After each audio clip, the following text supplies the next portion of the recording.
सच्चाई की ताकत। एक दिन अहमद स्कूल जा रहा था।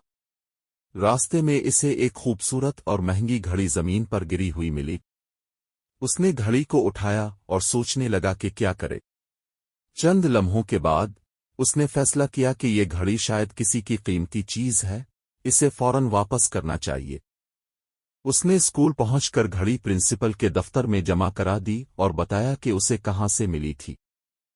प्रिंसिपल ने अहमद की ईमानदारी की तारीफ की और घड़ी अपने पास रख ली।